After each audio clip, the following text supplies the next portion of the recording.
for coming to the Stimson Virtual Studio this evening, your time on the other side of the world. It's much appreciated.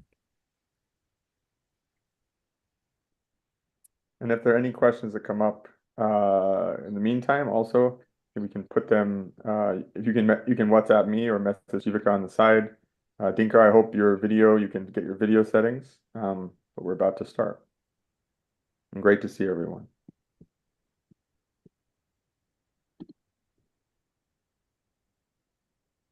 Okay, I make it. Great, perfect timing.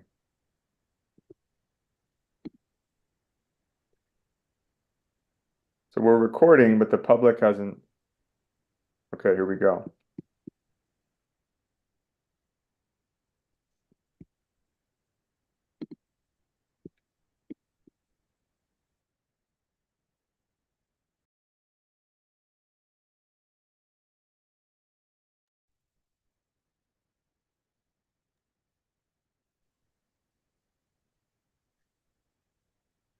All right, I think we've begun. We have other participants rolling in. Thank you for your time today and joining us. I'm going to turn it over to my colleague Jivika Karka to kick things off here this morning. Yeah, so good evening, everyone, and a warm welcome from Nepal. I'm Jivika Karka, Project Coordinator for Nepal with the Stimson Center, and I'm delighted to be co-moderating today's webinar with Austin Lord. And we're glad to see all our panelists here and our audience steadily growing. So let's go ahead and get started. Today's webinar, the Thame GLOF disaster and climate-related disaster risk management in the high Himalayas. It is co-organized by the Stimson Center and NDRRMA, Nepal's National Disaster Risk Reduction and Management Authority. Here's a quick look at how the session will flow. We'll begin with a short video from NDRRMA on the Thame GLOF, then a keynote from the main speaker, followed by insights from our experts panelists, and then we will open the floor for a Q&A session. So the entire webinar is 90 minutes long, and to ensure we stay on track, I kindly ask all speakers to stick to their allocated time, which is 5 to 10 minutes at max. And thank you in advance for your understanding. And additionally, we have translation channels available under the interpretation in your Zoom screen. So please either go to English or Nepali channel at your convenience, and feel free to select the audio setting that best suits your needs. Now I'll hand it over to my co-moderator, Austin Lord, and maybe he will briefly introduce himself and give a quick insight on the Stimson Center's work. To Austin Lord. Yes, thank you, Jivika ji. Yeah, welcome all, and thank you so much for coming. This is our second webinar from our Stimson program on early warning systems for cascading disasters. We had one last year in October after the South Lonak GLOF, and today we gather to talk about the Thame GLOF disaster and its broader implications. I think you've all read the event information. We have a great lineup of speakers, and a huge thanks from our team at the Stimson Center and our colleagues at NDRMA, our co-organizers, for everyone who's agreed to join. We are going to move quickly to our keynote speaker, Anil Pokhrel, but briefly I'll introduce myself. I'm Austin Lord. I'm a senior fellow at the Stimson Center and lead for our Nepal projects. I'm really happy to be in this role and to be able to convene events like this. I've worked in Nepal for over a decade in various things: disaster risk reduction, infrastructure, and climate adaptation. And events like the Thame GLOF are increasingly occurring. We looked at our last webinar as well at the Malamchi disaster that happened in June 2021, which is a real catalyst for some of the work that our team is doing on trying to develop early warning systems for cascading hazards and disasters. And we have our program page. I encourage you to visit on the Stimson website. We've also published a few things on the topic, and we also have done some real-time analysis of events like the Thame disaster, which I think we'll discuss later. But in order to keep time, I would like to, well, before we start that, I want to reiterate, we do have multiple interpretation channels in the Zoom room today. We have translation, one channel that's in English and one channel that's entirely in Nepali. So that option is there for anyone who would like. Our speakers will be using both English and Nepali. And our video from Anil Pokhrel, which is just about to start, is actually in Nepali as well. Anil, you're on mute at the moment. I don't know if you're trying to add something here. But the video from Anil is in Nepal, from NDRMA is in Nepali. So if you could, before we start the video, I'll introduce Anil now. Switch over to the English language channel in the bottom. You can click on the globe in the Zoom room, or you can click on more and find interpretation. And it's best if you choose a room of your preference throughout the whole event, and you can listen in all English or all Nepali. But with that, I will introduce our keynote speaker, Anil Pokhrel, Chief Executive of the National Disaster Risk Reduction and Management Authority, someone who's done an incredible amount of work over his tenure in this position. He's the first executive of the NDRMA, which was created in 2018, and he's been extremely dynamic in the range of disasters that he's been forced to reckon with. We've worked with him in the past, and he's been an incredible speaker and supporter of our work. This is our first co-organized panel, so we really look forward to greater collaborations with NDRMA. But I'll turn it over to Anil. His bio is available also on the website. He's done a lot of work in addition to his current post. He's an expert in many ways.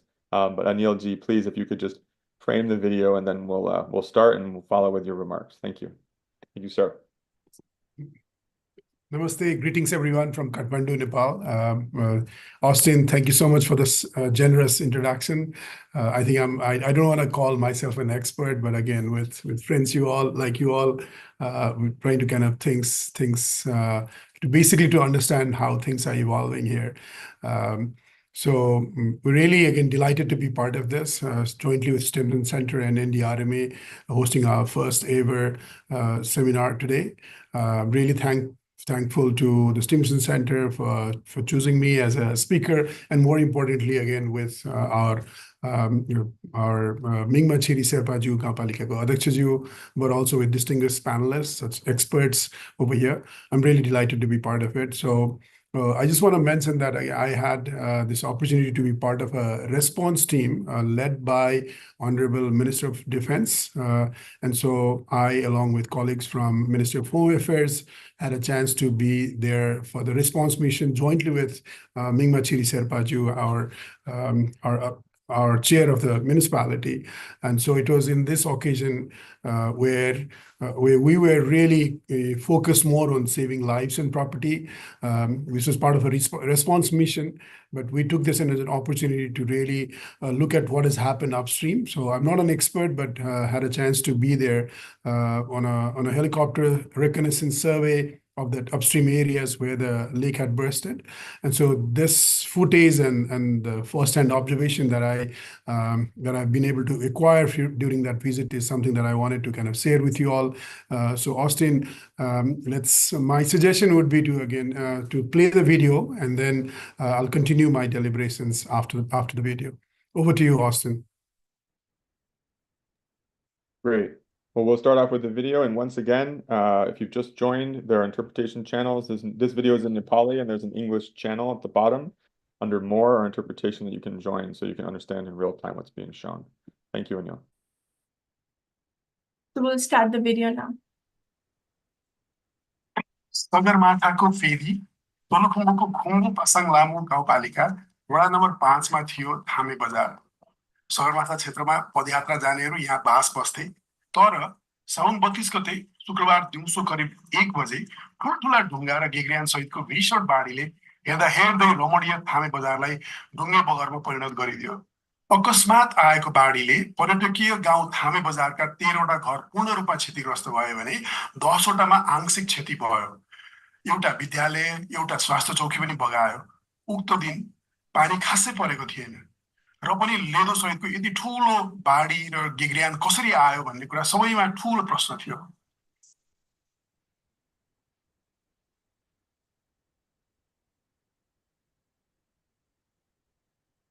शनिबार बिहान रक्षा मन्त्री माननीय मानवीर राईज्यूको नेतृत्वमा हामी थामे बजार पुग्यौं।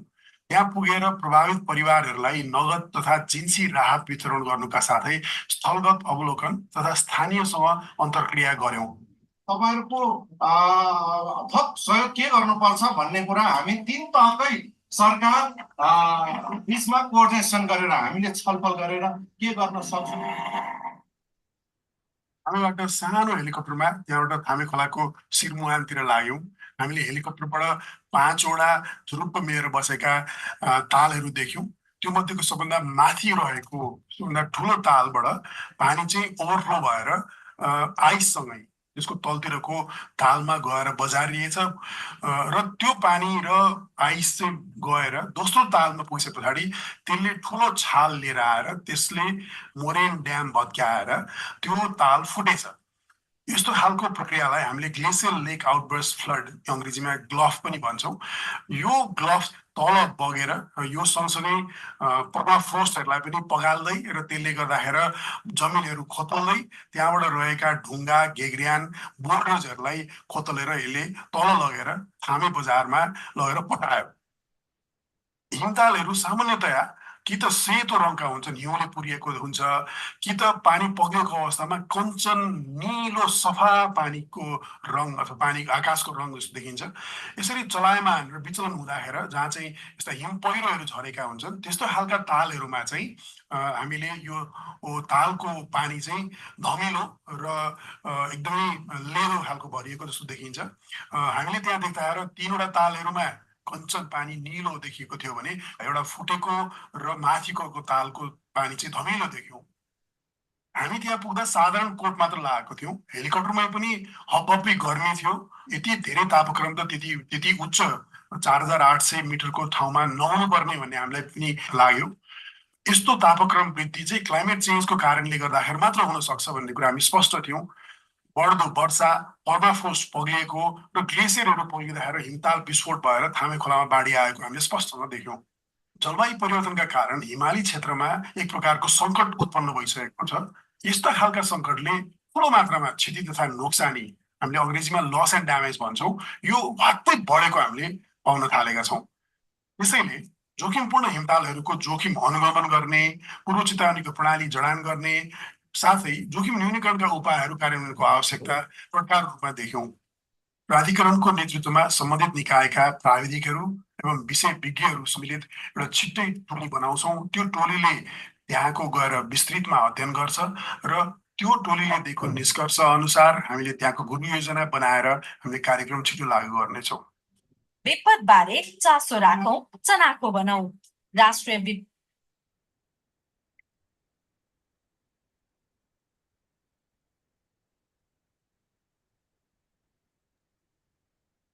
Well, thank you for sharing the video, Anil-ji. I'll turn it over back to you for your extended remarks. Thanks, Austin, and thanks to the entire team for airing this video. So as I mentioned at the last section of the video, by the way, that was my sound in the background in Nepali, so it was my capture over there. So as I mentioned in the last section of the video, that the National Disaster Risk Reduction Management will form a committee based on a ministerial decision. So that what I'd like to say is there's a 27-member committee been formed for this particular purpose. It comprises of 13 governmental ministries and agencies and 14 invited expert committee members. So let me kind of quickly go through the list of members for your reference. So the National Disaster Risk Reduction Management Authority's Joint Secretary, Mr. Arjun Bum, he leads that committee. It has members from the Ministry of Urban, the Water Supply Ministry, Ministry of Agriculture, Ministry of Forests, Ministry of Physical Infrastructures and Transport, Ministry of Energy, Water Resources, Ministry of Department of Hydrology and Meteorology, Department of Mines and Geology, the municipality, the Khumbu Pasang municipality itself, and the member secretary for which is senior hydrologist Mr. Rajendra Sarma from our office. It is supported by a committee comprising of 14 members. These are invited members for this team.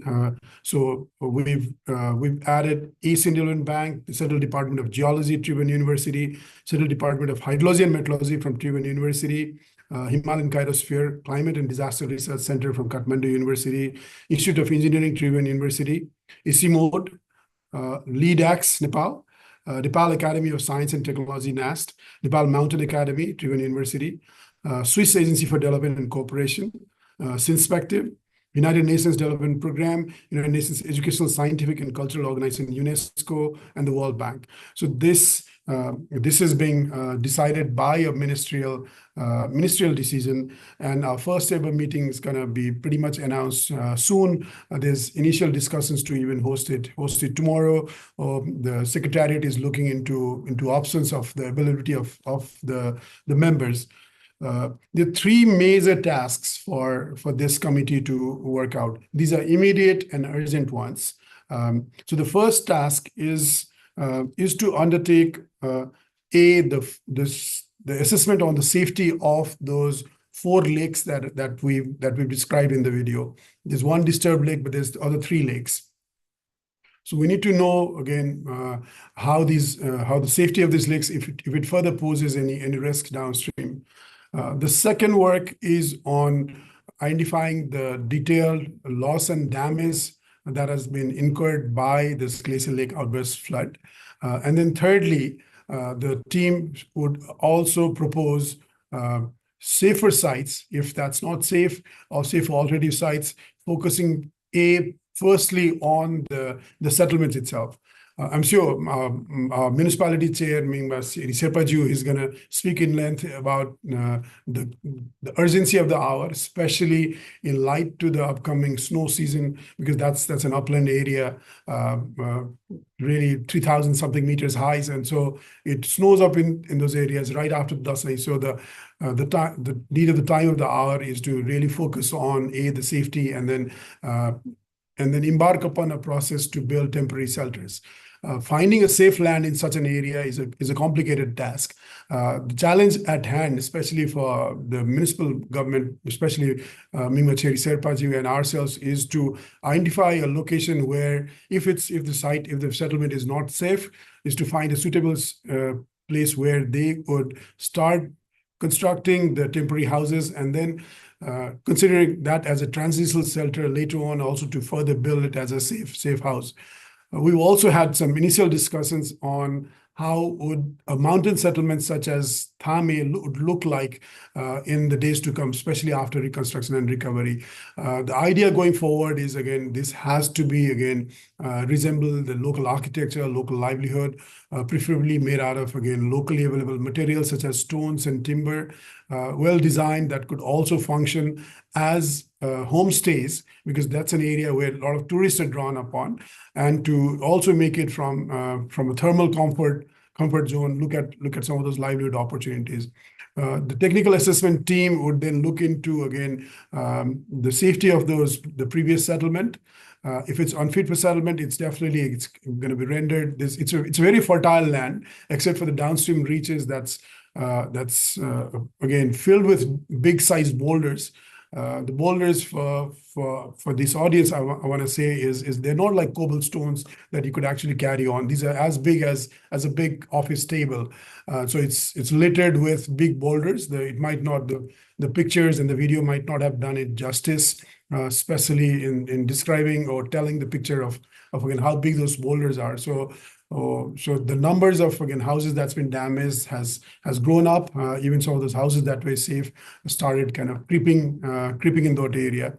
And so these are the 3 major assessments to be done, immediate and urgent basis. Again, doing the safety of the lakes, undertaking the loss and damage, a detailed loss and damage. The impacts hasn't only limited to Solukhumbu district alone. It has transcended further downstream all the way up to Okharlunga.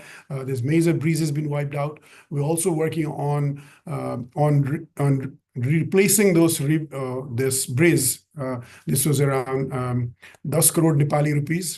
So we would work on replacing that breeze, likely with a Bailey breeze in that areas. It's a lifeline for tourists and also for these areas. So this is being worked out, being discussed currently. And then thirdly, the identification of a safer settlement. These are, as I mentioned, these are urgent actions. But this is our focus because of the harsh weather conditions out there. But we've also yesterday with Honorable Minister, Secretary, and some experts, yesterday we've undertaken discussions for the need for undertaking a much more larger, especially in the Everest, those areas. There's also other lakes in other adjoining water sets, which to start reflecting upon the previously identified high risk lakes. We'd want to revisit the entire list of prioritized lakes.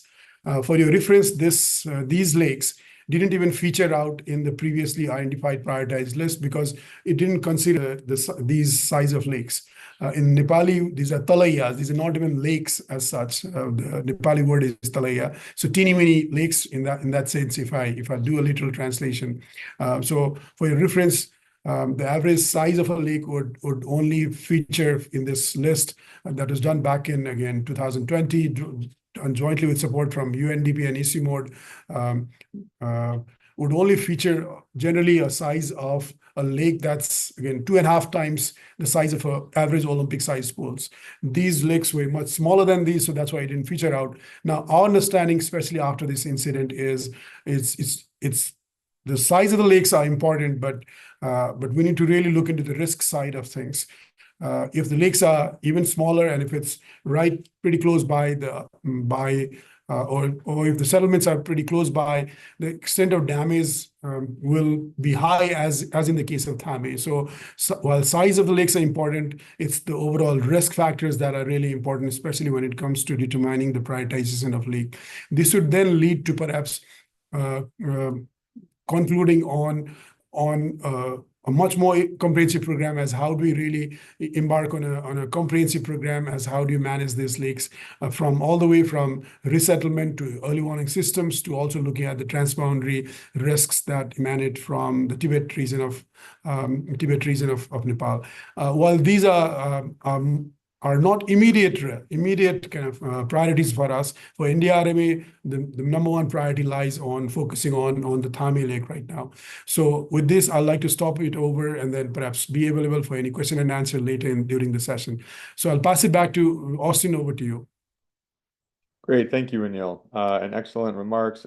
I look forward to all the forthcoming findings from the assessment that's happening in just a few weeks, or resuming. Just a quick note on logistics, where if you have questions, please save them for the end. We're going to have our expert panelists speak. We're going to have a big round of question and answer from the audience following that. So we're trying to move forward and keep on time. I'll also mention briefly for those, again, who just came in, we have our participants continue to grow. There are English language and Nepali channels you can choose at the bottom. With that, I'll pass it back to my co-moderator, Jivika Khadka from the Stimson Center, to introduce and to ask questions to our first panelist, Mingma La. Thank you. Before we move to our panelists, we would also like to extend heartfelt thanks to our donors, the Australian government's Department of Foreign Affairs and Trade, DFAT, and the McEnroe Foundation for making this event possible. Now we will move towards our expert panels. We have 4 experts on our panel. They represent diverse sectors, including our local government from Khumbu Pasanglamu Rural Municipality, the Department of Hydrology and Meteorology, DHM, and also from academia. So as the first speaker, I invite the chairperson of Khumbu Pasanglamu Rural Municipality, Mr. Mingma Chiri Sherpa. I will now switch into Nepali language just for the ease. So Mingma sir, हजुरलाई स्वागत छ। म केही प्रश्नहरु राख्छु हजुरलाई prompt गर्नको लागि हैन। सो हजुरका आफ्नो विपदको अनुभव अनुसार विपद प्रतिक्रिया कार्य स्पेशली यो थामे इभेन्टलाई लिएर र अनगोइङ जुन जोखिमको मूल्याङ्कन गतिविधिहरुको बारेमा अलिकति वर्णन गरिदिनु होला। अनि त्यसपछि अब थामेका स्पेशली यो विस्थापित जुन जनताहरु छन् यो विपदको घटनापछि कसरी उहाँहरुले चाहिँ यसलाई सामना गर्दै हुनुहुन्छ त्यसबारे पनि अलिकति कुराहरु राख्दिनु होला। र साथै अन्तिममा हाम्रो रिक्वेस्ट चाहिँ यो व्यावहारिक र प्रशासनिक दृष्टिकोणबाट हालका चुनौतीहरु के छन्, हजुरले के पाउनु भएको छ र पुनः सुरक्षा र पुनर्स्थापनाका प्रक्रियाहरु अब यहाँबाट चाहिँ कसरी अघि बढ्न सक्छन्, यही कुराहरु समेटेर आफ्नो कुराहरु राख्दिनु हुन अनुरोध गर्दैछु। हजुर मिङमा सर। हस्, थ्यांक यू। सम्पूर्णमा नमस्कार। र यो मिटिङ आयोजना गरिदिनु भएकोमा यो जुन स्टिम्सन टिमलाई पनि म हार्दिक आभार व्यक्त गर्न चाहन्छु। सुरुदेखि भन्नुपर्दाखेरि जुन दिन यो थामेको घटना भयो त्यो दिन चाहिँ हामी सब अब धेरै जसो हामी त्यहाँको जनप्रतिनिधिहरू हामी काठमाडौँमै थियौँ। त्यहाँको वडा अध्यक्ष, त्यहाँको सदस्य अनि हामी काठमाडौँमै थियौँ। थामेमा त्यो घटना हुने बित्तिकै त्यो घटना चाहिँ अब हामीलाई सुरुमा चाहिँ हाम्रो चाहिँ अब हाम्रो टोलमा हाम्रो विभिन्न बस्तीहरू छ, त्यो बस्तीहरूमा चाहिँ हामीले चाहिँ यो फेसबुक ग्रुपहरू क्रिएट गरेका छौँ। हाम्रो टोल विकास संस्थाहरू छ, त्यो संस्थाको चाहिँ हाम्रो सानो सानो फेसबुक ग्रुपहरू छ। त्यो फेसबुक ग्रुपमा चाहिँ 4 सेकेन्डको भिडियो आएको रहेछ। थामेमा बाढी आउँदै गरेको भिडियो 4 सेकेन्डको भिडियो चाहिँ उहाँहरूले त्यो जुन उहाँको ग्रुप मेसेन्जर ग्रुपमा राख्नु भएको छ। त्यो ग्रुपबाट हाम्रो कार्यपालिकाको हाम्रो जुन खुम्बु गाउँपालिकाको जुन एक्जिक्युटिभ कमिटी छ त्यसमा आयो। त्यसमा आउने बित्तिकै अनि मैले तत्काल त्यो आएको देखेपछि मैले त्यसपछि त्यसलाई चाहिँ त्यो भिडियो चाहिँ पब्लिकलाई सेयर गर्नुपर्छ भनेर मैले त्यो तुरुन्तै राख्न लाग्यो। त्यो राखिसकेपछि अब त्यसपछि चाहिँ अनि त्यो धेरै सेयर भयो, धेरैले सूचना पाए। त्यो माथि घटना भएकोदेखि तल्लो जुन तटीय क्षेत्रहरूमा पुग्दाखेरि त्यो लगभग 11-12 मिनटमा धेरै सेयर भयो। धेरैले त्यो सूचना पाएपछि धेरैजना चाहिँ सेफ ठाउँ पनि जानुभयो अनि उहाँहरूले चाहिँ त्यसरी चाहिँ सूचना सेयर भयो। त्यसपछि तत्कालै अब हामीले काठमाडौँमा भएको जति हामी तत्काल हामीले इमर्जेन्सी मिटिङ कल गऱ्यौँ। इमर्जेन्सी मिटिङ कल गरेर त्यही दिन नै हामी त्यसको साँझ नै हामी त्यो जुन बाढी प्रभावित क्षेत्रमा जाने भनेर हामी एयरपोर्ट पनि पुग्यौँ। तर त्यो दिन वेदरले साथ दिएन, हामीले त्यो दिन हामी फर्किनु पर्यो। त्यसपछि अब त्यो सँगसँगै अब हामीले यता जुन सङ्घीय सरकारसँग समन्वय गर्नुपर्ने कुरा, त्यहाँको जिल्लाको सिडिओ कार्यालयसँग, जिल्ला विपद व्यवस्थापन समितिसँग समन्वय गर्नुपर्ने कुरा, सबै कुराहरू हामीले साइड बाई साइड गर्दै गयौँ। त्यसको भोलिपल्ट हामीले जुन हाम्रो एनडीआरएमएको टिमसँग, त्यसपछि हाम्रो विपदको हाम्रो जुन रक्षा मन्त्रालयको टिमसँग उहाँहरूसँग समन्वय गरेर हामी भोलिपल्ट हामी तत्कालै एरियामा हामी गयौँ।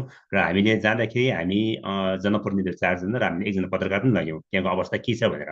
किन त्यतिखेर चाहिँ हामीले यति धेरै फोन र यति धेरै मेसेज आएको थियो कि हामीले त्यो ह्यान्डल गर्न सकेनौँ। त्यसपछि भोलिपल्ट हामीले पत्रकार पनि लगेर त्यहाँको वास्तविकता के छ त्यसको पनि सबै हामीले चाहिँ भिडियो खिचेर हामीले देखायौँ।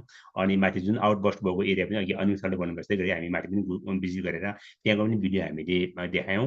त्यो सँगसँगै त्यही दिन हामीले तत्काल अब त्यहाँ चाहिँ हाम्रो बाढी प्रभावितहरूलाई चाहिँ तत्काल इमर्जेन्सी फन्ड भनेर हामीले पालिकाको तर्फबाट हामी लोकल गभर्मेन्टको तर्फबाट हामीले 50,000 अनि जिल्ला व्यवस्थापन समितिको तर्फबाट 15,000 गरेर उहाँले तत्काल त्यहाँ हामीले इमर्जेन्सी रिलिफ वितरण गऱ्यौँ। र त्यसपछि अब हामीले बाँकी अब अरू फन्ड कलेक्सनको लागि पनि हामीले चाहिँ अरू संस्थाहरू अरू व्यक्तिहरूले चाहिँ हामीले आह्वान गऱ्यौँ, अनुरोध गऱ्यौँ। र त्यो सँगसँगै अब त्यो दिनको घटना दिउँसो भएको कारणले गर्दाखेरि अब त्यो हाम्रो मानवीय क्षति हुन पाएन।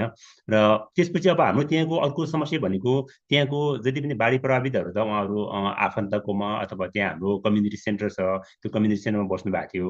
अनि त्यहाँको मेन समस्या भनेको हामीलाई तत्काल चाहिँ क्लिनिक र स्कुल थियो। त्यही स्कुलमा हाम्रो 48 जना विद्यार्थीहरू, सानो विद्यार्थीहरू पढिरहेको थियो। स्कुल चाहिँ फेरि होस्टेल सहितको स्कुल थियो। उहाँहरू बिहान बेलुका त्यहीँ बस्ने त्यो खालको व्यवस्था थियो। त्यसपछि हामीले त्यस क्षेत्रमा काम गरिरहेको हिमालयन ट्रस्टसँग चाहिँ सहकार्य गरेर उहाँहरूसँग चाहिँ मिलेर हामीले त्यहाँको विद्यार्थीहरूले सबैले हामीले खुम्बुङ जुन चाहिँ घटना भएको ठाउँदेखि 4 घन्टा जतिको पैदल दूरीमा छ, सबै विद्यार्थीहरूले त्यहाँ सार्यौँ। त्यहाँको सबै लजिस्टिक व्यवस्था सहित हामीले त्यहाँ सार्यौँ, होस्टेलको व्यवस्था सहित त्यहाँ सार्यौँ र उहाँहरूले त्यहाँ म्यानेज गऱ्यौँ। र हिमालयन ट्रस्टसँगकै सहकार्यमा हामीले त्यहाँ फेरि क्लिनिक पनि तत्काल स्थापना गऱ्यौँ। र त्यसपछि अब हामीले अरू त्यहाँको चाहिँ अब इमर्जेन्सी अब त्यहाँ तत्काल हामीलाई टेन्टहरू चाहिने थियो, अरू लत्ता कपडाहरू चाहिने थियो। त्यसको लागि हामीले प्रदेश सरकार र हाम्रो जुन एनडीआरएम र गृह मन्त्रालयसँग हामीले सहकार्य गरेर तत्काल हामीले टेन्टहरू पनि लग्यौँ, टेन्टहरू लगेर हामीले वितरण गऱ्यौँ। र त्यसपछि अब अरू चाहिँ अब त्यहाँ जाने बाटोहरू एकदमै अवरुद्ध भएको थियो। अनि बाटोहरू हामीले बनायौँ। त्यहाँको मात्रै नभएर हाम्रो माथिको असरले गर्दाखेरि हाम्रो पुल, त्यसपछि तलको बाटोहरू, हाम्रो ट्रेकिङ ट्रेलहरू धेरै एभरेस्ट ट्रेकिङ ट्रेलहरू ड्यामेज भएको थियो। हामीले त्यो ड्यामेज भएको ट्रेकिङ ट्रेलहरूलाई तत्काल फेरि मर्मत गर्ने काम गऱ्यौँ। र यसरी हामीले त्यसरी काम गऱ्यौँ। र त्यसपछि अब अहिले पछिल्लोचोटि चाहिँ त्यसपछि अब त्यहाँको अर्को समस्या भनेको त्यहाँ 930 किलोवाटको एउटा हाम्रो त्यहाँ त्यो क्षेत्रको चाहिँ हाइड्रो छ। त्यो चाहिँ लगभग त्यहाँ 950 गज दूरीले ओबो गर्ने हाइड्रो छ खुम्बु बिजुली कम्पनी भने र त्यो बाढीको कारणले गर्दाखेरि त्यो बिजुलीमा पनि क्षति पुगेको कारण लगभग दुई हप्ता जति चाहिँ त्यो क्षेत्र पुरै अन्धकार थियो त्यसले गर्दाखेरि बिजुली थिएन त्यसपछि कम्युनिकेसनको लागि त्यो राम्रो सुविधा थिएन त्यसले गर्दाखेरि हामीले त्यस क्षेत्रमा नेपाल टेलिकम र जुन एनसेललाई हामीले तत्काल त्यहाँको चाहिँ ब्याकअप राखेर चाहिँ कम्युनिकेसनको सेवा दिनु भनेर हामीले हाम्रो मन्त्रीहरूले भेटेर सम्बन्धित निकायको सम्बन्धित मन्त्रालयको मन्त्रीहरूले भेटेर हामीले त्यो कुराहरू गऱ्यौँ र त्यसपछि अब हामीले बिजुली तत्काल सञ्चालन गर्नको लागि हामीले त्यहाँ हामीसँग उपलब्ध रहेको सामानहरू लगेर त्यहाँको लोकल अरूलाई पनि हामीले उहाँहरूको सहयोगमा हामीले तत्काल बिजुली चाहिँ हामीले लगभग 2 हप्तापछि हामीले फेरि अस्थायी रूपमै भए पनि हामीले सञ्चालन गर्न सक्यौँ र त्यसपछि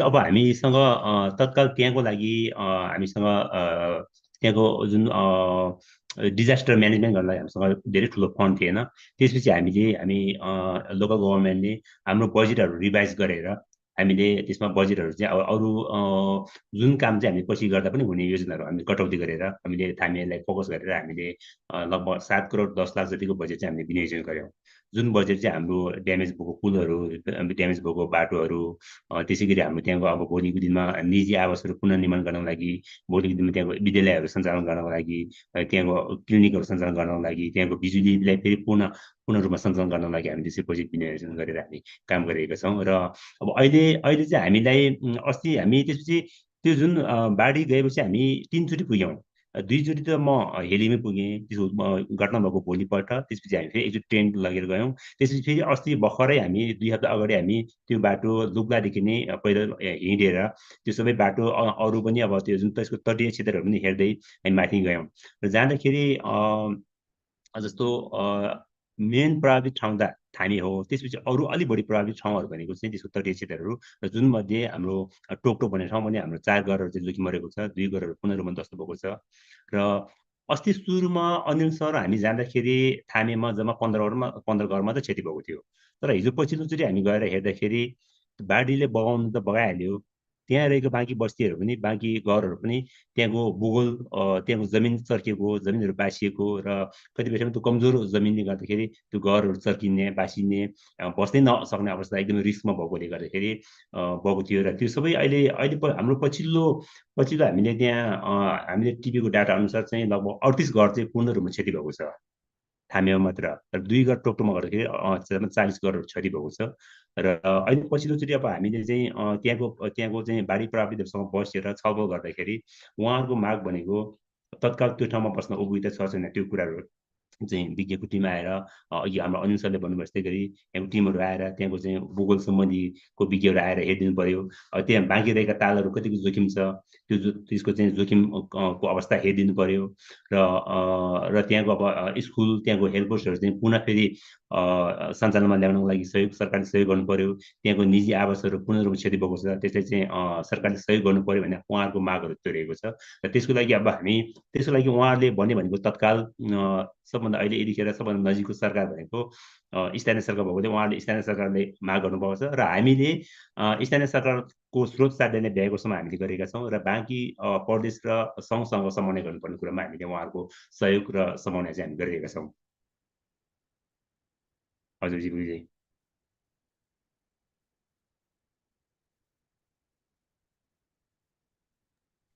हजुर थ्याङ्क यू मिङमाजी हामी यही बारे पछि फेरि हाम्रो एन्ड अफ द सेसनमा क्वेसन एन्ड आन्सर सेसनमा पनि यो बारे अलि इलाबोरेटली कुरा गरौँला है सो थ्याङ्क यू मिङमा sir for your insights on the human impact and challenges face during and after the event So I'm sure in the future it helps us to, make our strategies, especially for disaster preparedness response, more effective and tailored. So now for the next speaker, Austin. Sure. Thank you, Mingmala. That was an excellent overview of everything you've experienced to date. Dinkar Ji, welcome to the panel. Dinkar Kayasta is the head of the Snow and Glacial Lake Survey section at the Department of Hydrology and Meteorology within the government of Nepal. He's also worked in the past on a variety of other divisions and projects within DHM. He's an expert in glacial lakes in particular, and he's worked on one of the lead authors of the recent report that was put out by the Department of Hydrology and Meteorology, which Stimson was also happy to be able to contribute some analysis to in support of the government. Dinkar, I know you have a presentation. Again, try to keep to time, but just to give a couple of questions to frame this briefly, what we've asked him to do is walk through some of the context of the Thame disaster specifically, and to share some of the findings of the DHM report and give a little bit more detail about the process. And we have also other speakers who will speak about the broader context of GLOFs in a regional sense. So Dinkar, over to you. Thank you for joining.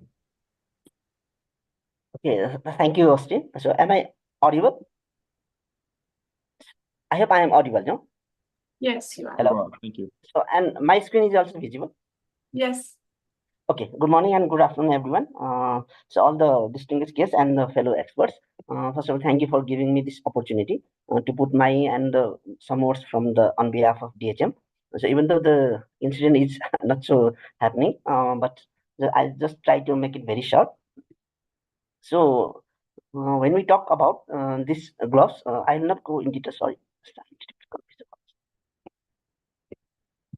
Okay, so just to make the base background, in 2020, the SKH region, there is one survey which is primarily done by SIMOD, and that in that report, so it is shown that in 2020, on the base of 2015 data, so it is seen that in the Himalayan region, there are around 3,624 glacial lakes, and when after taking out all these lake size, the dam characteristics, and different features, so they choose the potentially dangerous glacial lake, which has the potential of bursting at any time. So they confine it to 47 glacial lakes, and that, as per the report, these are the main major potential danger glacial lakes. And among the 47, 21 lies in Nepal, 25 lies in China, and 1 lies in the India. So it is just a background for the glacial lake about this Himalayan region.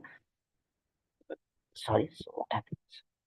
So okay, and when we're talking about those 21 glacial lake in Nepal, so these are the lakes where the potential danger lakes are there, and the majority are in the Kosi River basin. So these are some of the major GLOF events from the past history that our country had seen, and these two pictures are from the latest Thame GLOF. So on this background, so I just want to show this picture. So this is the Thame catchment. So this is not big catchment. So when you look after this catchment, in the right side of catchment, you will see the Dikcho glacial lake, and which was brought in 1985, and it was a very big GLOF event up to now. And when you look after the left side of this catchment, you will see the Numdingcho. So that is one of the potential dangerous glacial lake listed within that 21 glacial lakes.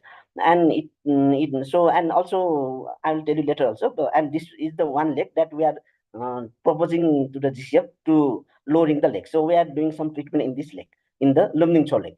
So now focusing on the Thame. And so when we see that, when we heard about around 1:30, around 2 o'clock, we heard that there is a GLOF there is some flood in the Thame region. So then we immediately check out the region. So when we check out, we see that there are majorly 5 glacial lakes above the Thame village. So when you look after that, we just named 1, 2, 3, 4, 5.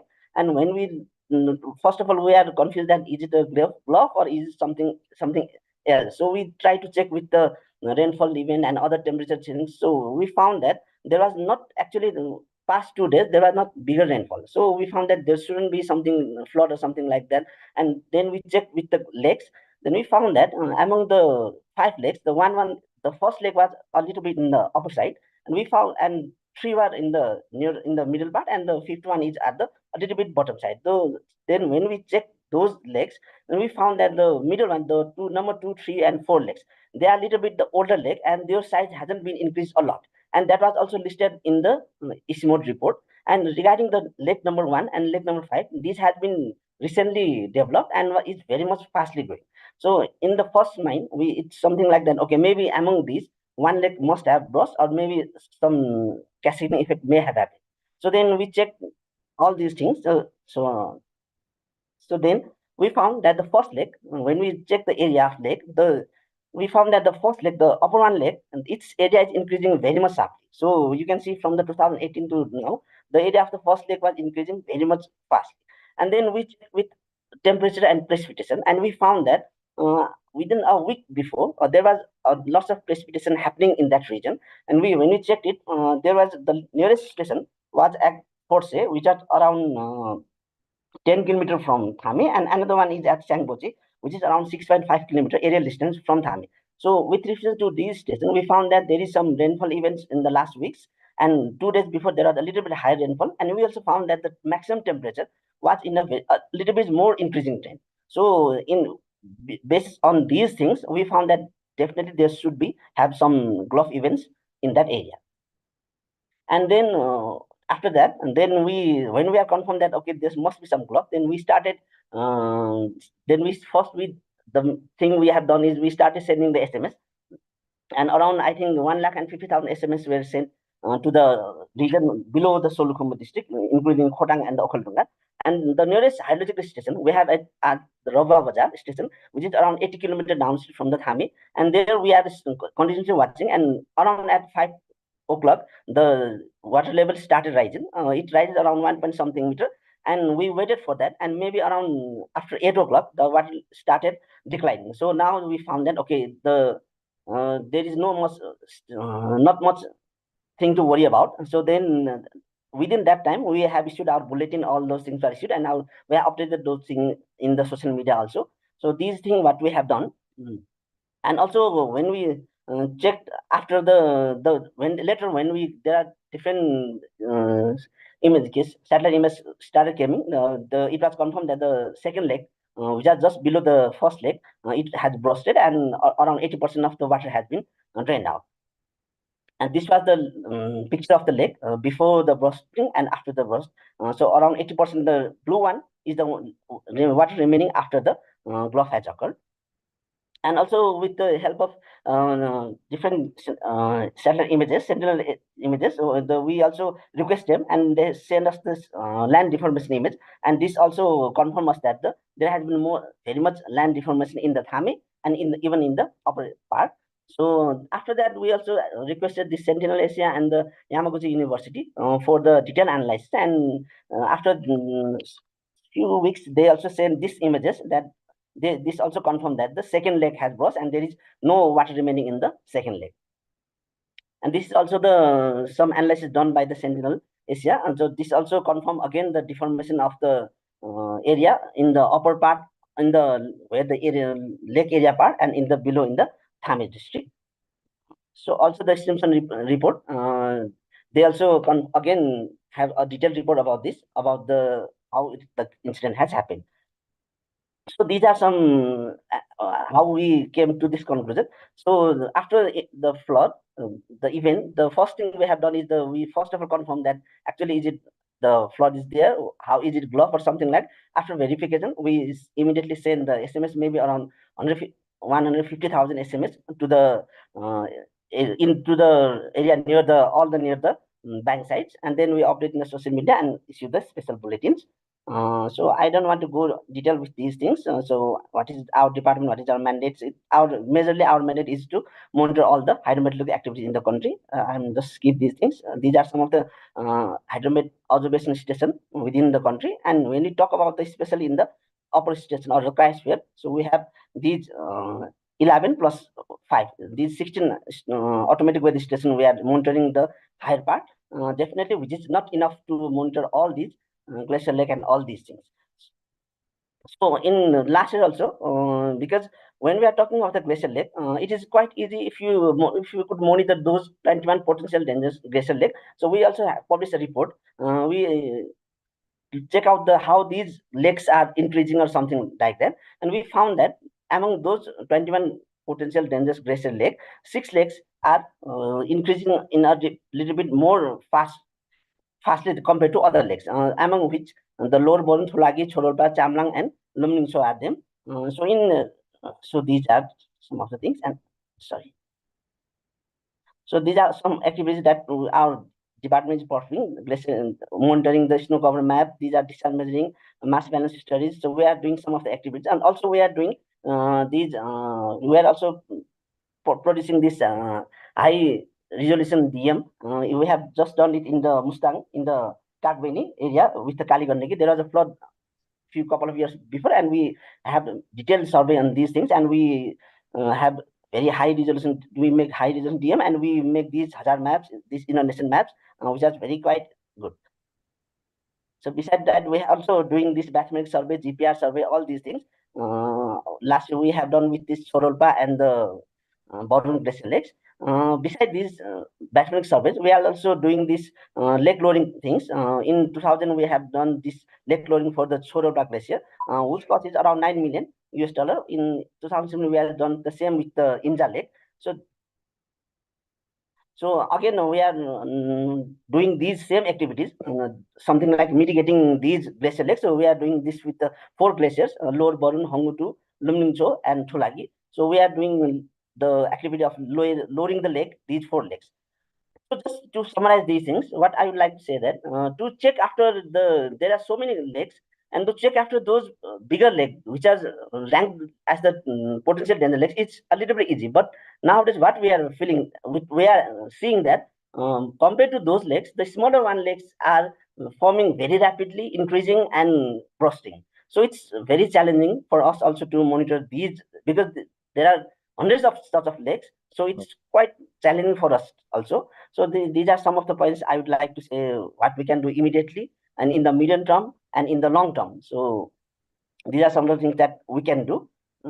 I just want to stop here, and maybe I can answer later on if there is some questions. Thank you. Perfect. Thank you, Dinkarji, and you moved very quickly through many slides. We appreciate you trying to keep the time. We will come back to you with more questions on a variety of the recommendations you put forth, and also about the challenges. I'll just briefly mention he showed an image of some of the analysis that the Stimson Center did. We're not gonna take time in the presentation to talk about this, but you can find in the piece that I published, which makes a similar argument about monitoring smaller glacial lakes and consulting with local communities to identify.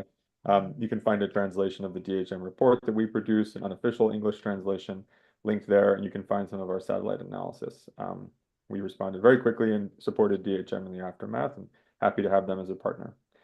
With that, I'll turn it back over to Jivika to introduce our next speaker and ask some questions. Thank you. Yeah. So as our third speaker from our expert panel, we have Dr. Mohan Bahadur Chand. He's the assistant professor from the Department of Environmental Science and Engineering from Kathmandu University. Just to prompt with few questions, we would request you to talk a bit about the current state of knowledge and interventions focused on glacial lakes in the Khumbu and roll walling. What kinds of projects or research seem most useful? As you can see, you have the presentation slides, but if you want, I can share it too, or yeah, you can share it. And the other questions you can talk about is what kinds of scientific questions are the most important right now and most in need of research related to a Thame event to Dr. Mohan Bahadur Chand. Jivika. Good morning, good evening, and Tasidili to everyone. So today, most of the things related to Thame glacial lake outburst flood, it is widely covered, and then I will try to give just an overview of the glacial lake outburst flood, and then in context of the Everest region as well as in context of the whole Nepal. So if you just talk about the different inventory or the different research in the past that had been done either in Nepal or the Everest region. So one of the recent reports that has been published by the ICIMOT and UNDP, and then we can see that just 226 number of glacial lake in the Everest region. So it means that they have categorized the glacial lakes by taking the minimum size of the glacial lake is 3,000 square meters. So they're less than that, smaller than that lakes we cannot see that inventory. So I just want to give examples that had been carried by myself in the Everest regions by using the very high resolution satellite image. So I categorized the whole of the Everest region, even smallest regions like different sub-basins like Upper Imja, Lower Imja, Chungi Khola, Bhotekoshi Basin, Thame, Chulej Glacier, and then Bhotekoshi. Everything I categorized, divided in different regions because it's there were numerous numbers. Last time we saw the presentation from the Dinkarji, and then he showed there are total number of glacial lakes in 36,000 in the whole regions, but I mapped only the 3,290 glacial lake only in the Everest region.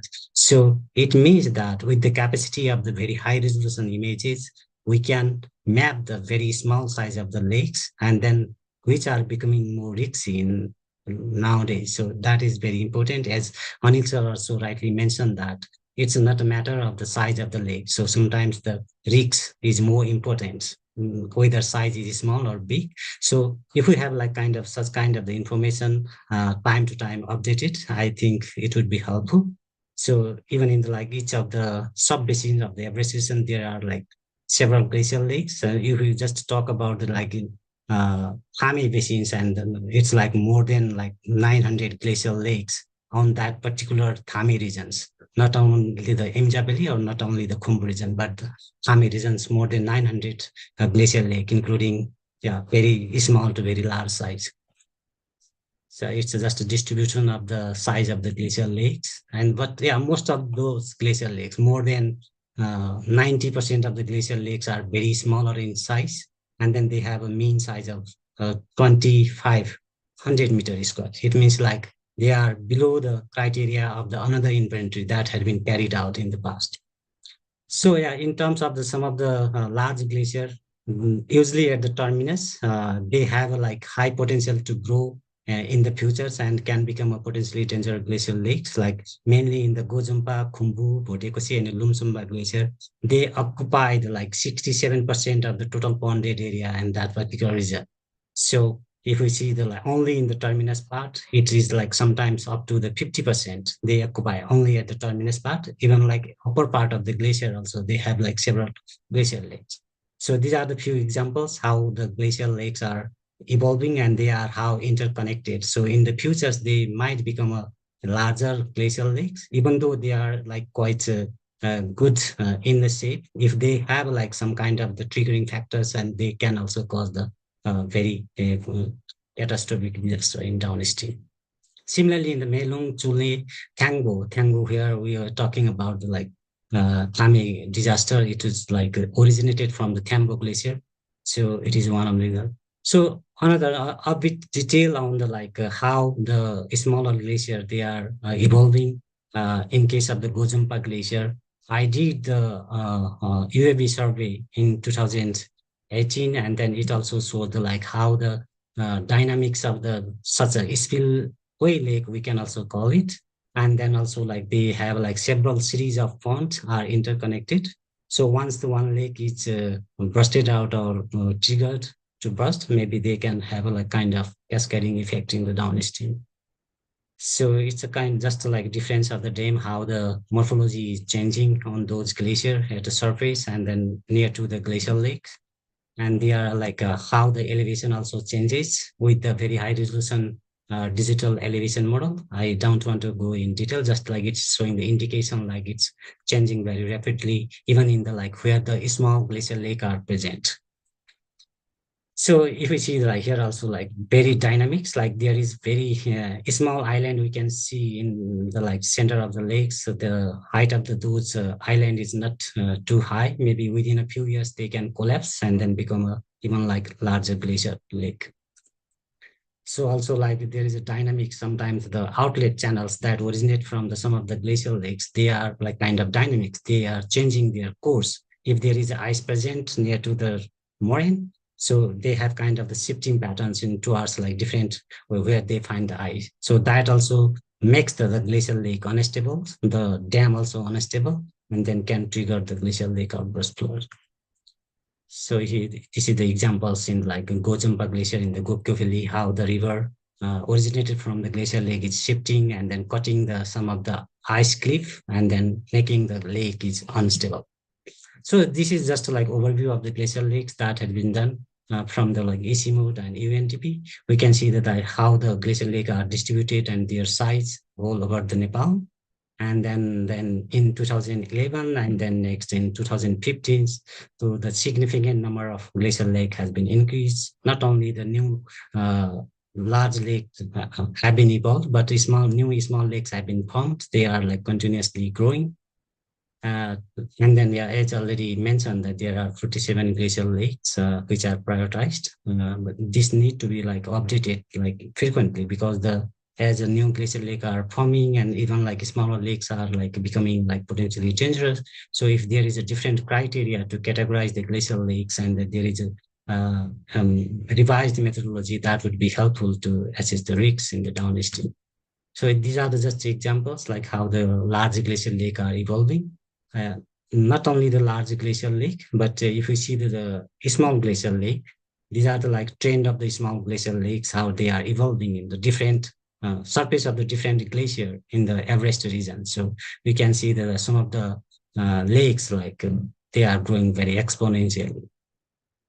So these are the examples. They are also very dynamic. Naturally, sometimes they disappear after some time, but some of the lakes can grow continuously up to certain years. So these are the like where the glacial lake outburst floods have occurred in the past. So these are the list updated from the different sources.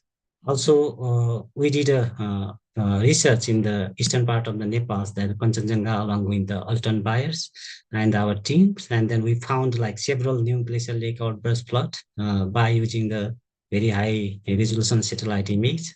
So this is also very important to know, like although there are many glacial lake outburst flood happening in our different remote regions, we don't have any record of those events. So we need to have like identify those events in the past, not only in the small part, but the whole over the Himalayan regions. So these are the like recent plots we can see in the Thame, and then also in the Birendra Lake in the Gorkha. These are the kind of the like eye-opening events. And then once we are down to consider the risks associated with the smaller lakes, then this would become a very serious issue. Yeah, these are the like list of the GLOF that we are not listed before, but with the help of the socioeconomic survey and the remote sensing imagery, we successfully mapped the both glacial lake outburst flood. And then very quickly, I want to share some of the very way forward, maybe not only the large glacial lake, but the small glacial lakes need to be monitored continuously, and then also in the frequent interval. So the criteria for the prioritizing the glacial lakes and their risks might be the revised, and then so that we can have like another list of the glacial lake, potentially dangerous glacial lake outburst floods. So there might be, as we are, it's a matters of the international concern as well. So if we have kind of the collaboration and our voice to in the international forum, and then collaborate with the different level of government, local, provincial, central, and the even research institution, we can have like a better data set. And then once we have a better data set, we can have a like better risk management capacity, and then that would be very helpful in the future. Yeah, it's a very quick and brief presentation. Thank you very much. Yeah, thank you, Dr. Chand. When we evaluate existing interventions, it reveals what strategies are working well and where improvements are needed. So thank you so much, Dr. Chand. Now for our next speaker, Austin. Yes. Thank you, Professor Chand. And also a quick shout out to other experts in glaciology and glacial lakes who are in our event today, participants viewing the webinar. And on that note, if you have questions for the speakers or for anyone, put them into the chat. Because of the webinar format, we won't be able to have people unmute and deliver your questions verbally. So please add your questions to the Q&A as we get ready for opening it up to the audience. With that, and also quickly, Mohanji mentioned the Birendra Lake. Just a quick plug for Stimson. We actually worked in support of doing some satellite imagery analysis for NDRMA in the wake of the Birendra Lake incident, which was not quite a full outburst, but had a cascading impact with a flood downstream. And we are very much interested in exactly the type of multi-stakeholder collaborations that Mohanji laid out. With that, I would like to move to our final speaker, who is a colleague and a friend for many years. Professor Pasang Yangji Sherpa, Professor of Lifeways in Indigenous Asia at the University of British Columbia. an anthropologist, and I would say also an advocate who's worked for many, many years advocating for the need for better inclusion of local indigenous knowledge and climate change assessment. She's been a contributor to IPCC processes. She's quite world famous, in fact. And with that, I'd like to turn over to her. We've asked her to give some comments on some of the big questions about ethical questions too, about how the Thame disaster relates to patterns of climate injustice, how we see the role of community members in some of these questions of prioritizing and risk assessment that we've all mentioned, and then also how it fits into big questions like loss and damage in the face of climate change. So with that, over to you, Pasangla.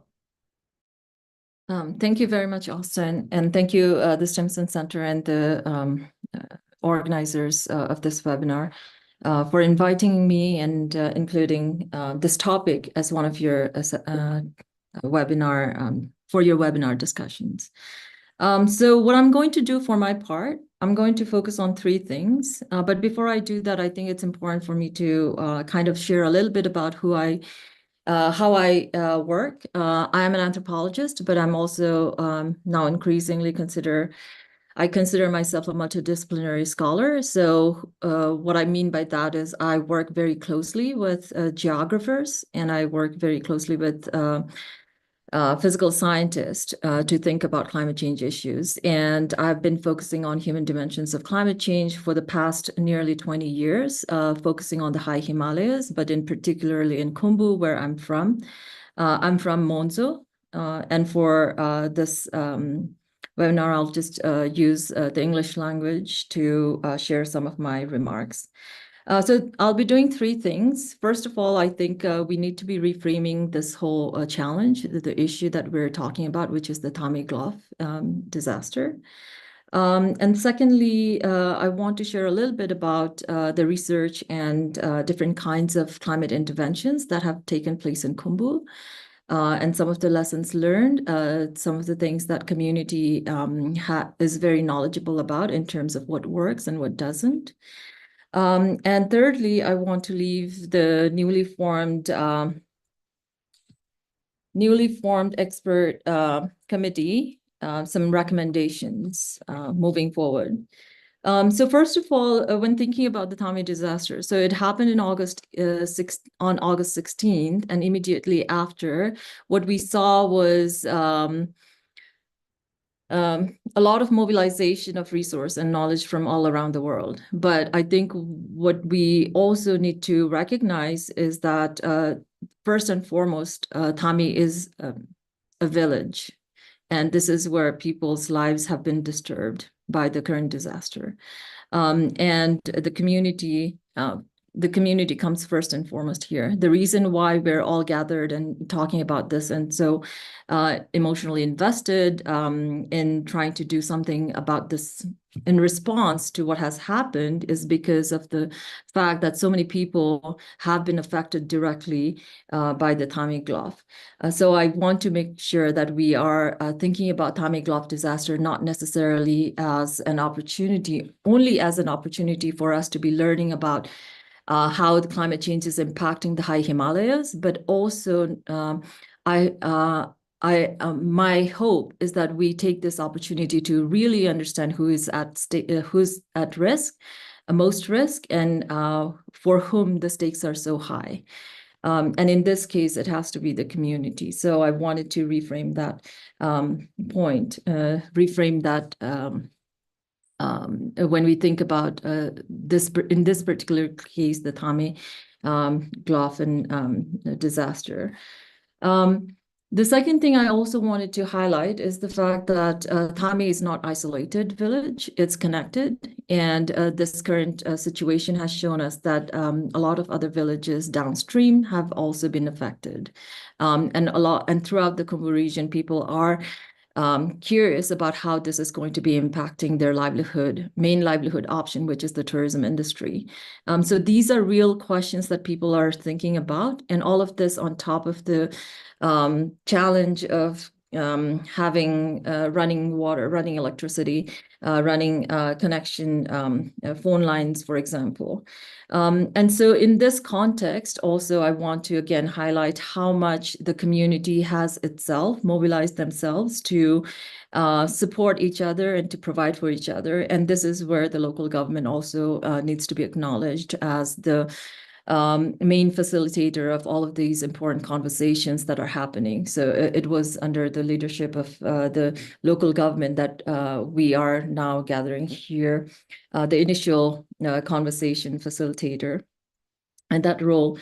But what we also have is a lot of civil society members from Khumbu who have been actively involved in not only trying to figure out what kinds of risk they're facing, but also what can be done. So we know that a lot of our own community members have been organizing themselves to raise funds to support each other and support the rural municipality however they can.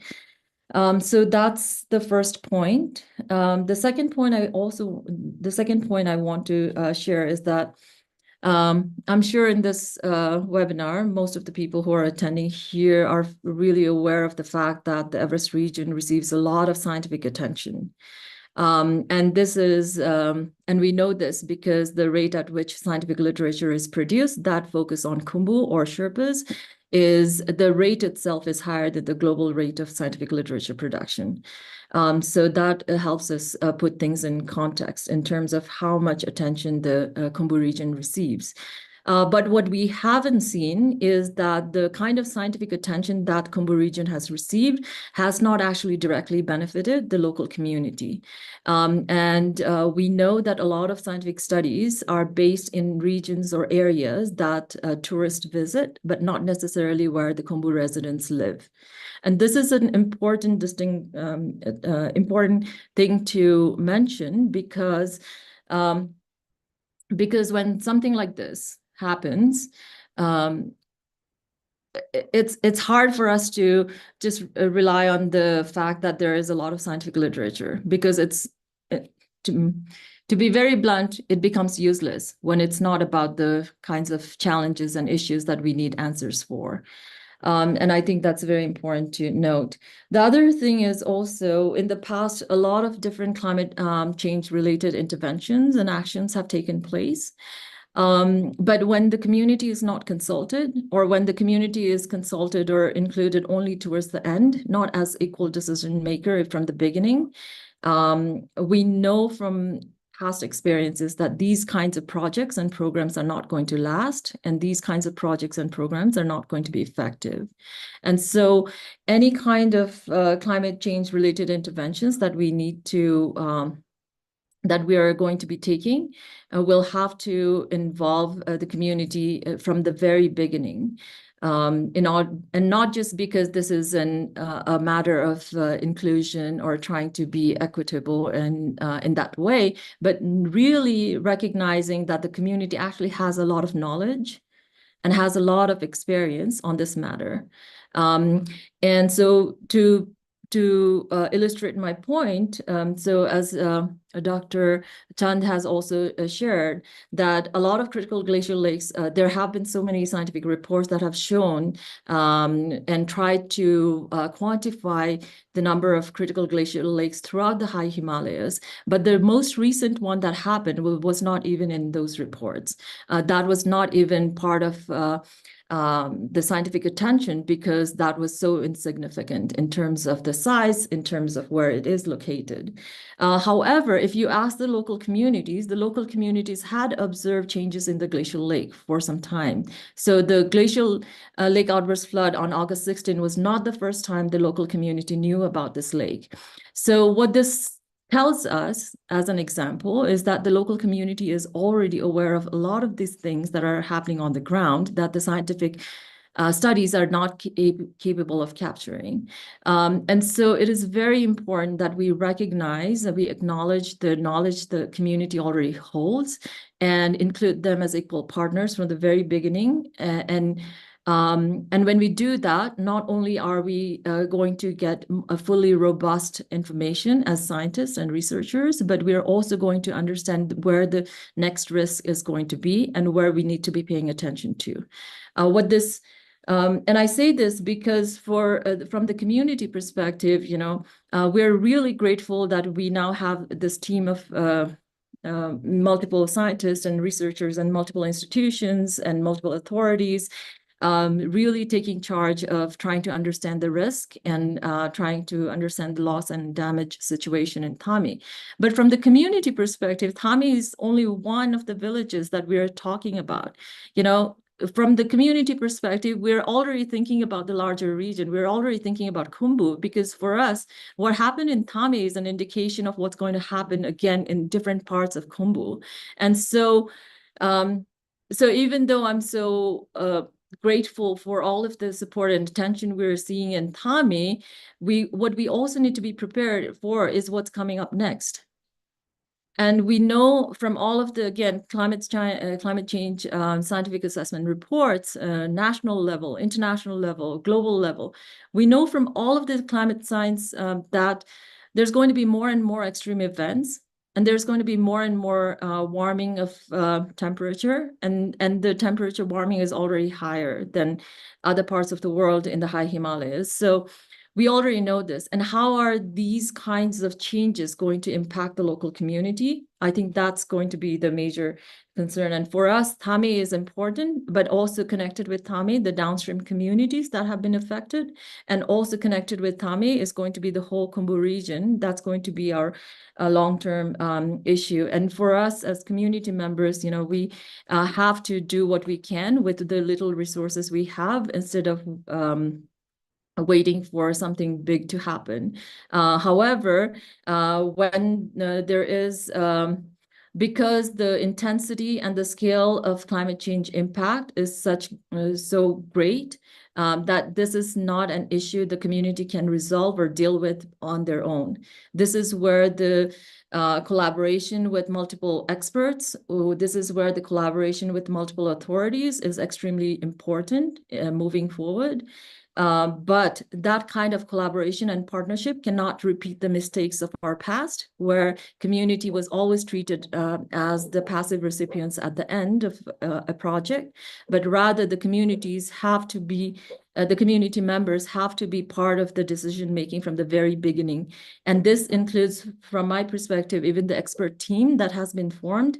I seriously urge the concerned authorities here to consider local NGO like the SPCC or more local participation in the expert team, because we already have a lot of knowledge and a lot of expertise in the community, and that kind of expertise and knowledge need to be tapped instead of treating the community only as part of the society that's going to tell you about tell you about what happened, right? They're also knowledgeable, and they're also able to contribute equally to the science of what has happened and what is going to happen. And I think, yeah, that's all I have to say. Thank you very much, Dr. Sherpa Pasangla. That was an excellent overview of a variety of important questions. And I find myself nodding along as usual on some of the points you make about learning from what's happened already. And I find a lot of parallels between in pivoting from just Thame to thinking more broadly. I find a lot of parallels with other related risks and local knowledge questions that I've found in my own research in the Langtang Valley of Nepal, where there's also a lot of climate science that's been done. Yeah, I would just like to, last thing, I'd like to highlight that point that Pasang made really loud and clear, a call for meaningful exchange and collaboration and recognizing local expertise. That's one that I've also tried to make in a few pieces I've published. And Pasang and I both tried to make that point recently at Stockholm World Water Week as well. It's an extremely important one. The Stimson Center works a lot with satellite analysis and tools, but we also recognize strongly the need for localized monitoring processes and the inclusion of local knowledge and stakeholders and everything. With that, I want to turn it over to my colleague Jivika to begin taking questions from the audience. And again, if you have questions, and I know there are many, there's already several great ones, please add them into the question and answer box. Unfortunately, with the webinar, we can't take them live. But we have at least 15 minutes for Q&A. We might bring it back to Anil for some closing remarks. TBD. But Jivika, can you please start taking the questions? Thank you. Yeah, so we have received a wonderful set of questions from audiences. So without losing any time, I will take a question from Dharmendra Burathapa. And this is directed to our Adakshiju, the local government. He's asking what is the current status of the displaced residents in Thame. By mean, I mean, so Adakshiju, हजुरलाई question छ थामी golf इभेन्टले गर्दा अब यो अहिलेसम्म विस्थापित भएका समूहहरूको अहिलेको present अवस्था चाहिँ के कस्तो रहेको छ यो बारे केही कुराहरू राख्दिन मैले अनुरोध गरेँ अध्यक्षज्यू हजुर म्युटमा हुनुहुन्छ हजुर अब अस्ति जुन थामेको जुन बाढी आएपछि बाढीको जुन घटना भयो त्यसपछि अब उहाँहरू चाहिँ धेरै जसो उहाँहरू आफन्तकोमा आश्रय लिएर बस्नु भएको छ उहाँहरू आफन्तकोमा चाहिँ सेल्टर लिएर उहाँहरूसँग अरू फ्यामिलीसँग सेयर गरेर बस्नु भएको छ एक दुईजना फ्यामिली चाहिँ अब कोही काठमाडौँ सिफ्ट भएको छ कोही चाहिँ फेरि त्यही हाम्रो कम्युनिटी सेल्टरमा बस्नु भएको छ र अब अहिले चाहिँ उहाँहरूको यो बिचमा उहाँहरूको अब आलु खन्ने घाँस काट्ने त्यो टाइम भयो भने उहाँहरू त्यो काम पनि बिजी हुन्छ अर्को चाहिँ उहाँहरूको जति पनि त्यो क्षति भएको घरहरूको चाहिँ अब त्यहाँ जति पनि काम लाग्ने छ काठ जस्ता ढुङ्गा के छ त्यो चाहिँ उहाँहरूले हटाएर सेफ ठाउँमा राख्ने उहाँहरूको सामानहरू सेफ ठाउँमा राख्ने त्यो काम भइसकेको छ र अहिले उहाँहरू चाहिँ अब अहिलेको अवस्था भनेको उहाँहरूले अस्ति हामी गएर उहाँहरूसँग मिटिङ गर्दा पनि उहाँहरूको कुरा चाहिँ उहाँहरूको आवाज भनेको त्यो ठाउँ अब बाँकी रहेको बस्तीमा त्यहाँ घर बनाएर बस्न अथवा टहरा बनाएर बस्न अथवा अस्थायी आवास बनाएर बस्न त्यो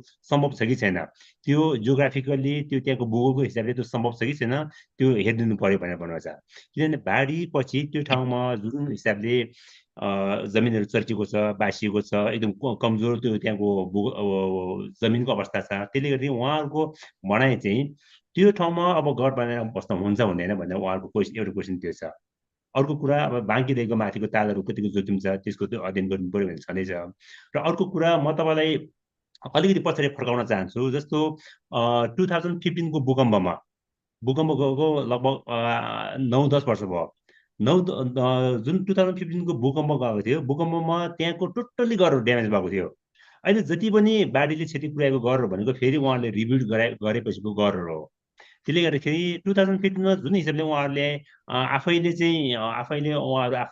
आफैले जुन रिबिल्डमा जुन खालको तदारुकता जुन खालको चाहिँ पहल जुन खालको चाहिँ छिटो उहाँले चाहिँ गर्नुभएको थियो त्यो हिसाबमा अहिले चाहिँ उहाँहरूले त्यो सक्नु भएको छैन किनभने उहाँहरूले त्यतिखेर सेभिङ गरेको त्यतिखेर कमाएको पैसा भनेको त्यो रिबिल्ड नयाँ रिबिल्ड गर्न लागि खर्च भयो त्यसपछि तत्कालै फेरि अहिले अब 9-10 वर्ष पनि नभइकन त्यो अहिलेको बाढीलाई बगाएर चाहिँ उहाँहरूसँग अहिले त्यो खालको सामर्थ्य उहाँहरूमा भएन त्यसले गर्दाखेरि उहाँहरू अहिले चाहिँ अबको हाम्रो पालिकाले अथवा हाम्रो सम्बन्धित निकायले हाम्रो एनडिआर र एनएमएले चाहिँ निकाल्ने रिपोर्ट के हुन्छ त्यो रिपोर्टको आधारमा उहाँहरूलाई त्यहाँ बस्न उपयुक्त छ छैन उपयुक्त छैन भने अब उहाँहरूले कहाँ चाहिँ रिबिल्डको लागि उहाँ अब जग्गा कहाँ खोजी गर्ने कहाँ उपलब्ध गराउने अथवा आफूसँग भएको अरू जग्गामा गर्नुपर्ने हो कि अथवा रिबिल्डको लागि अब उहाँहरू यतिखेर चाहिँ सहयोगको पर्खाइमा हुनुहुन्छ यतिखेर चाहिँ साँच्चै भन्नुपर्दाखेरि उहाँहरूमा त्यो खालको चिन्ता छ उहाँहरूमा चाहिँ त्यो खालको चिन्तामा उहाँहरू बसिरहनु भएको छ र त्यसले गर्दाखेरि यो बिचमा हामी लोकल गभर्मेन्टको तर्फबाट हामीले पनि यो सबै काम हामी लोकल गभर्मेन्टमा सर्ने काम होइन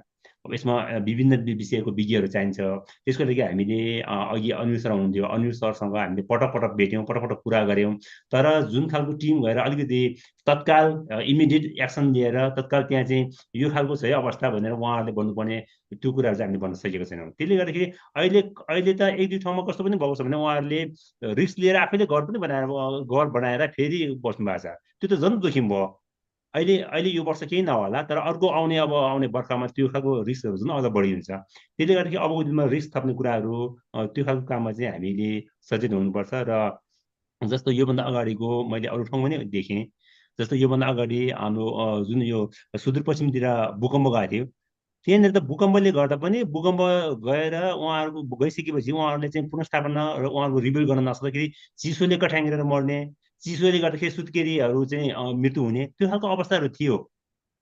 अब हाम्रो राज्यको यो खालको तत्काल हामी इमिडिएट एक्सनमा जान नसकेको कारणले गर्दाखेरि हाम्रो नागरिकले त्यो खालको दुःख पाइरहेको छ।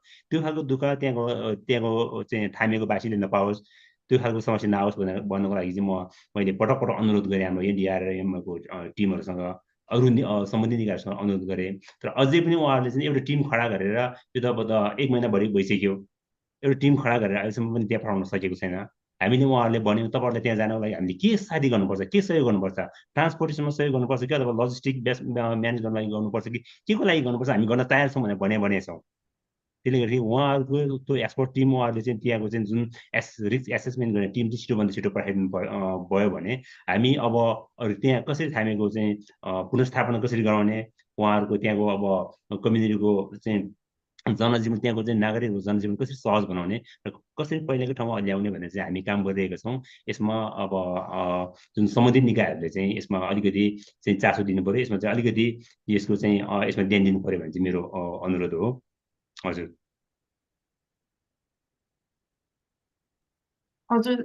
Thank you, Nima.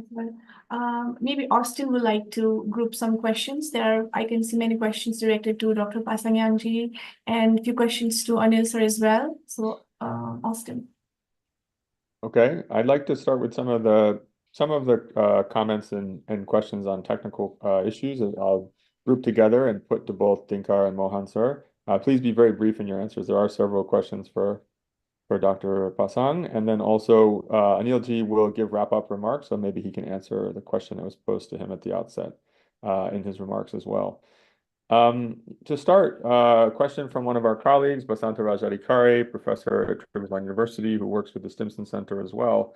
How did the morphological and hydrological characteristics of Thame Cho contribute to the likelihood and magnitude of the GLOF, and what role does climate change-induced glacier retreat play in altering these risk factors over time? This is something that was discussed a bit, but specifically highlighting the role of glacier retreat and the other hydrological characteristics related. Deepak KC from UNDP, one of the leading GLOF experts in Nepal, who's worked on several projects in the past, applied and inventory related, has given sort of a question, recommendation, highlighting the need for recategorization of lakes with a new inventory, updated inventory, which is something that's been called for by others like Alton Byers, myself briefly, Anil, and then highlighting need for detailed hazard zoning and mapping. But also, I want to highlight briefly integrated GLOF avalanche risk management actions. So for me also, because of my experience in Langtang, avalanches are important. This is a hazard that I don't think has gotten enough attention that's justified. Maybe more scientific research is needed there. But those questions, and just 1 minute, please, each, perhaps in responses from Dinkarji and Mohan sir. Okay, just thank you, Austin. I'll just go in a very brief. Definitely, these climate change has definitely impacted all these things. So there will be basically in different two parts. The first one is the long term. Definitely, the temperature rise, temperature increase. These are the long term effect. And for when you're talking about the short term, definitely the triggering factor may be the rainfall or avalanche, earthquake, landslide. These can be the triggering things that just trigger the GLOF. But the long term effect is definitely the temperature increase. And again, one part we haven't touched yet is the part of the permafrost. So there is a very big research gap I am seeing in the part of the permafrost in our country, especially how it is functioning, how the permafrost melting is affecting all these scenarios. So I think there are lots of research is necessary there, and definitely the need of the re-inventory of all these glacial lakes, including the smaller one, is very much the major thing that we should start. It has been very much late, and because the report I was talking was maybe around 10 years before, data was about the 10 years before. So I think it's time to do all these things with a joint collaboration, and it's not possible by a single institute, either it be the government or non-government, anything. Thank you. Thank you. Professor Chand. Yeah, just I think complement to the response of the Dinkarji. Yeah, as he mentioned, climate change, as we know that like there were very few glacial lake in the, like if you go back to like 40 years back or 50 years back in the different region of the Himalayan regions. with the increase of the temperature and then with the response of the glacier has been, we can see in terms of the formation of the very numerous number of glacial lakes, and then size of the glacial lake also increasing. And then it means like the glacier we had in the past, they are converting to the body of water. They were in the solid form in the past, but due to the increasing temperature, they are becoming like a body of water, where the geology, topography, and then geomorphology is very weak, fragile, and then any triggering factor can cause the glacial lake outburst floods. And then once we have kind of like a frequent monitoring of those glacial lake, is rightly mentioned by the Deepak Kisi and other colleagues here, and then we can have like better position, like how which lake is more risky and which lake is not. And then also we do need like a data sharing policy, like along with the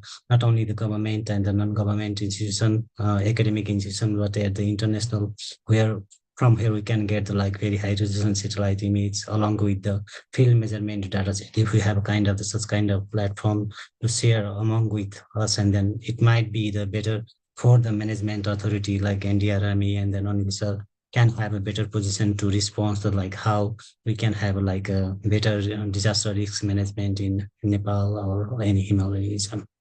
Yeah, that's all. Thank you. Thank you, Mohanji.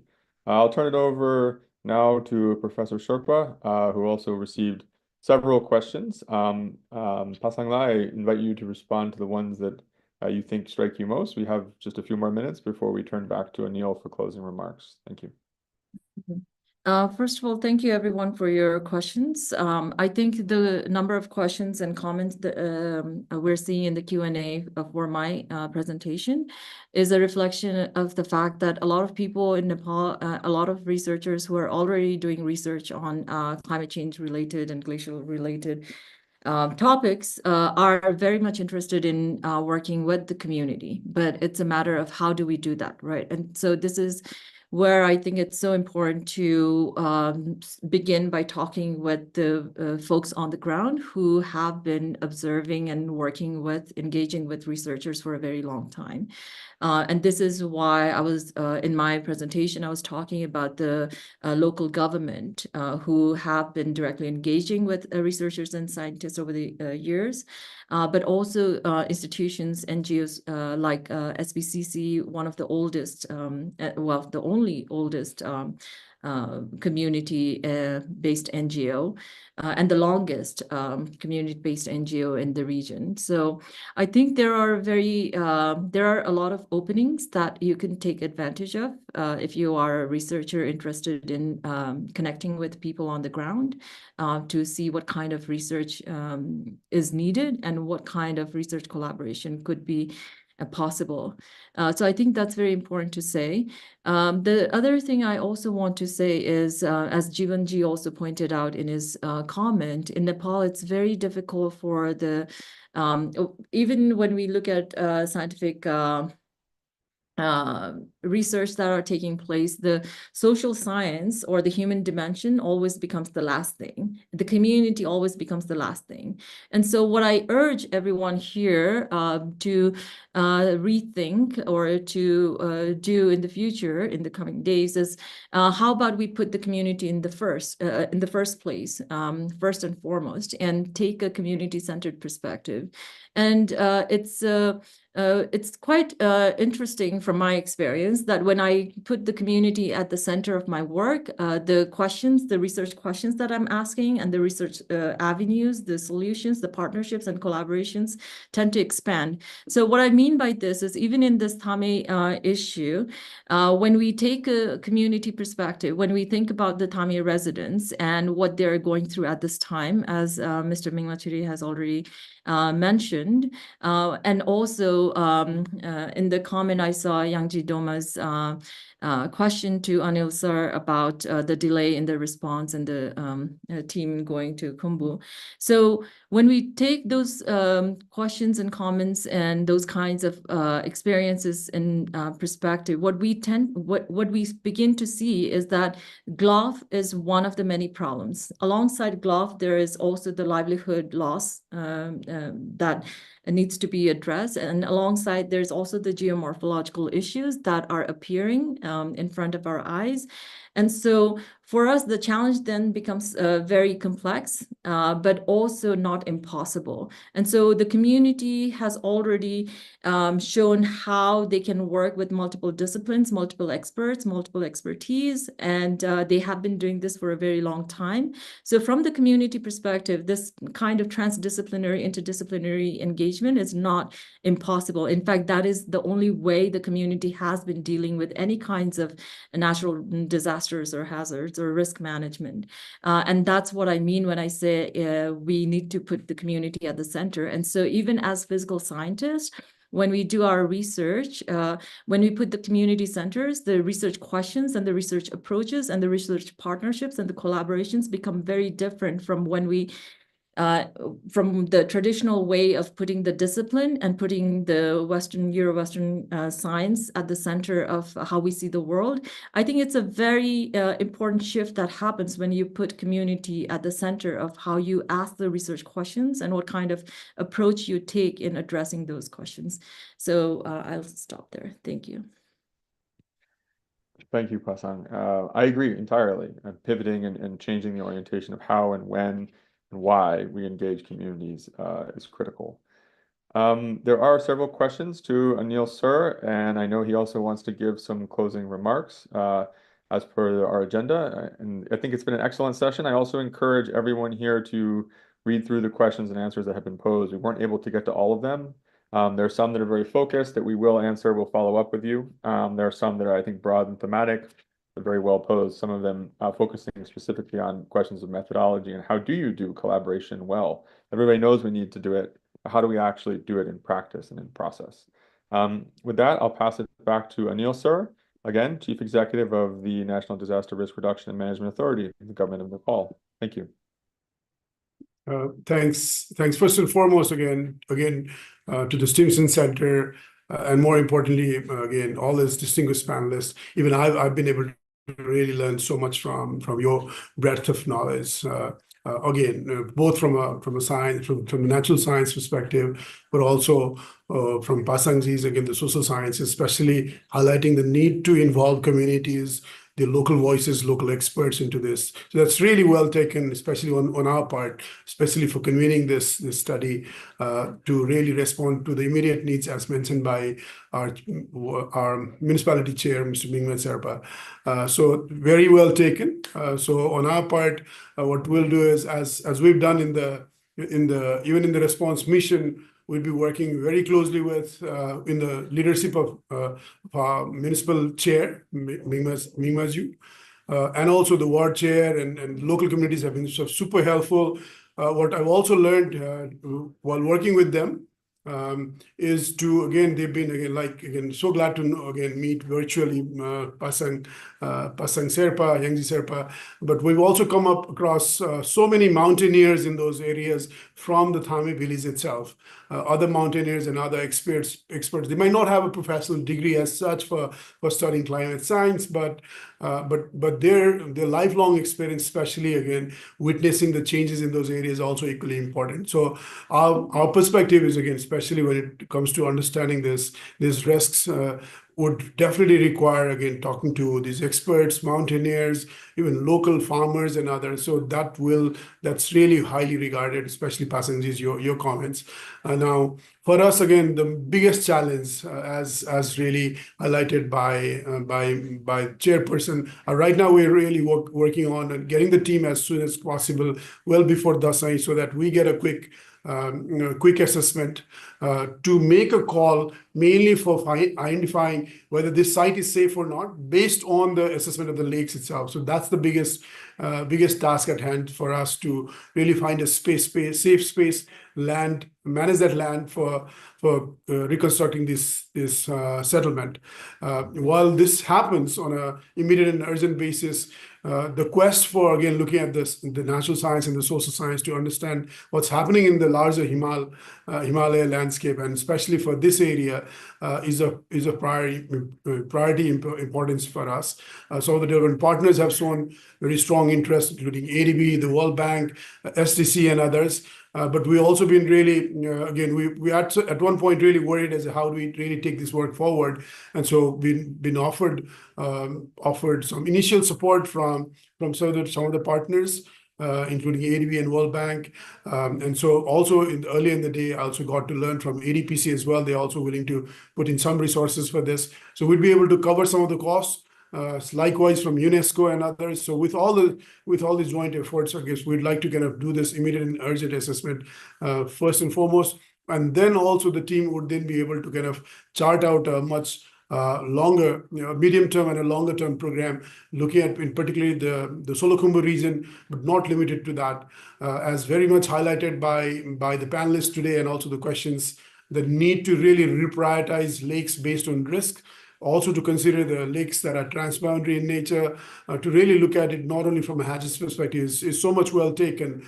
What I also want to highlight is again the damage has not only limited to Thame, and so our parliamentarians, even Gaupalika chairs and others have said that again and so the pictures showed by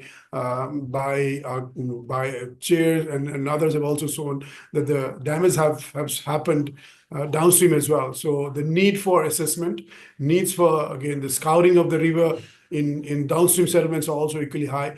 Even the Thame downstream area was also going through a massive incision of the whole landscape itself. So these things also need to be kind of studied. So that's why we've also brought in board the Department of Geology, but more importantly, our Department of Mines and Geology.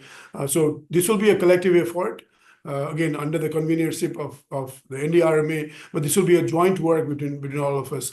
There's also possibilities to again invite expert members to be part of this team, and we also what we'd like to do is request Stimson Center to possibly come up with a proceeding for this. That's going to be of really help to the committee as well. The presentations and the slides, of course, would be shared to the team so that we could also use it, draw on for the assessment that's going to happen in this area. But I also want to commit end by saying that we'd also be doing a series of, again, once the team decides a date and time to visit there, there'll be a series of again discussions. We'd like to host Vipad Sambad jointly with institutions. We do those again. We've done a few dozens of those already, and so there'll be surely again these kind of again seminars, especially focusing on the Thame Lake, but in general other issues as well. So we'll keep you all posted on, especially on the Thame issues, and in general again solicit your viewpoints and suggestions as we go forward.